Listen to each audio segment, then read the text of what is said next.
Breaking story we're getting out of Mexico, where the country's most wanted man, a notorious Mexican drug lord, has been captured. Authorities found Joaquin El Chapo Guzman in the city of Mazatlan. NBC's Mark Potter is live for us in Miami. Hello to you, Mark, and give some people, our viewers here, some perspective, just how big of a get this guy is. Well, for Mexico and for people fighting in the war on drugs, this is huge. This is as big as it gets. Joaquin El Chapo Guzman, also known as Shorty Guzman, was considered the most powerful and most wanted drug trafficker in the world, and now he has been captured. He headed the Sinaloa drug cartel in the mountains in the western part of that country, and for years authorities had been trying to get him, but they were unable. At the same time as they were searching for him, he was pouring hundreds of tons of marijuana into the United States every year, along with huge amounts of methamphetamine and heroin. His organization was very violent. A lot of the bloody wars that were occurring along the border in the last few years are the result of his organization fighting with other organizations.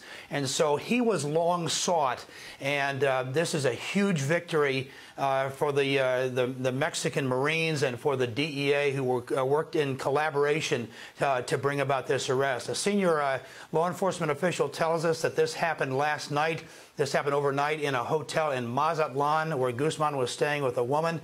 The arrest was effected without gunfire. There was no resistance.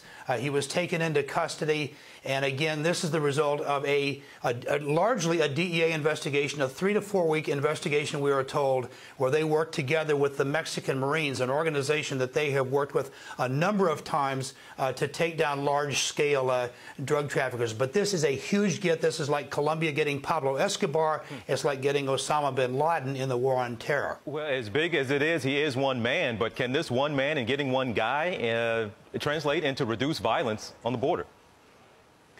It can result in reduced drug trafficking along the border, according to one former official from the DEA that I talked to. He long fought on this side of the border against Guzman, and he said that taking down Guzman, who really was the Sinaloa cartel, he directed the Sinaloa cartel, he was in charge of that cartel, is going to have a big impact on particularly the flow of methamphetamine and heroin across the border now. He claims that we will see a drop in those drugs and a disorganization in the Sinaloa cartel as other cartels now vie for power. That could lead to more violence, actually. Anytime a powerful cartel is weakened and others vie for power, that usually leads to violence. So we'll have to see. But Mexico is touting this, and the DEA is touting this as a major, major accomplishment. All right, Mark Potter, thank you so much for the update today.